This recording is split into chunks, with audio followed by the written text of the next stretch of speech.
Have you ever paused to ponder the depth of Psalm 37:7? It's a verse that carries a profound message, one that resonates with many. But do we truly understand its depth and significance? This verse, nestled in the heart of the Bible, is a poignant reminder of the virtues of patience and faith. Let's take a closer look. Psalm 37:7 reads, "Rest in the Lord and wait patiently for him. Fret not thyself because of him who prospers in his way, because of the man who brings wicked devices to pass." A simple reading might suggest a mere call for patience. But as we delve deeper, we realize there's so much more to it. This verse is not just about waiting. It's about a specific kind of waiting. It's about waiting with trust in the Lord. It's about resting in the assurance of his divine plan, not just passively waiting for things to unfold. It's a call to find peace and solace in the Lord while you wait, to find rest in his promises and his providence, even in the midst of uncertainty and turmoil. Moreover, it's a call to not be disturbed by the prosperity of the wicked. It's easy to look at those who seem to prosper through wicked ways and feel a pang of injustice. The verse, however, urges us not to fret over their seemingly successful journey. It's a reminder that earthly success does not equate to divine favor, and that God's justice, though it may seem delayed, is never denied. But what does all this mean? Patience, trust in the Lord, not being disturbed by the prosperity of the wicked. These aren't just abstract concepts, they're principles to live by, virtues that should permeate our lives and guide our actions. So when we consider Psalm 37:7, we're not just reading a verse. We're being invited to embrace a way of life.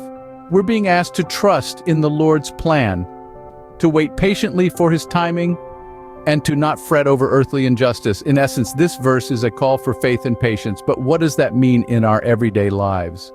To truly understand Psalm 37:7, we need to dissect it piece by piece. Let's start with the first part, rest in the Lord. This isn't about physical rest, although that's important too. This is about spiritual rest, a deep, abiding peace that comes from trusting in the Lord. It's about surrendering our worries, our fears, our plans, and our desires to him. It's acknowledging that he's in control, that his ways are higher than ours. This rest isn't passive, but active. It's a conscious decision to trust and not to strive, to be still and know that he is God. Now let's move on to, and wait patiently for him. Waiting is hard, isn't it? Especially in our fast-paced, instant gratification world. But this verse calls us to wait, and not just wait, but wait patiently. It's a testament to faith and endurance. It's believing that God's timing is perfect, even when it doesn't align with ours. Patience is not a sign of weakness, but a sign of strength, a sign of trust in God's promises. Lastly, let's look at fret not thyself because of him who prospers in his way, because of the man who brings wicked devices to pass. This phrase is an encouragement not to worry or be envious of those who seem to prosper through wickedness. It's a reminder that earthly success is temporary, while God's justice is eternal. It's a call to keep our eyes on the Lord, not on the world around us. It's a promise that God sees, God knows, and in his time he will act. So as we see, each part of this verse carries a profound message, a guiding principle for life. Rest in the Lord and wait patiently for him. Fret not thyself because of him who prospers in his way, because of the man who brings wicked devices to pass. It's a call to trust, to patience, and to faith. It's a promise of God's justice and a reminder of his sovereignty. It's a message of hope for every believer in every situation. Now that we've dissected Psalm 37:7, let's dive into its core essence. The verse, in its profound simplicity, underscores three critical life principles. First, it emphasizes the importance of faith.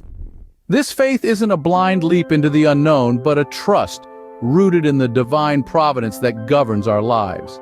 Secondly, patience is championed. In a world that glorifies instant gratification, this verse gently nudges us towards the virtue of patience, urging us to wait on the Lord's perfect timing. Lastly, it warns us not to be disturbed by the apparent success of the wicked. It's easy to feel disheartened when those not following a righteous path seem to prosper. But remember, their success is fleeting, while the rewards for those who trust in the Lord are everlasting. In the grand scheme, Psalm 37:7 is a reminder to trust in divine timing and not be swayed by the fleeting success of those who do not walk a righteous path.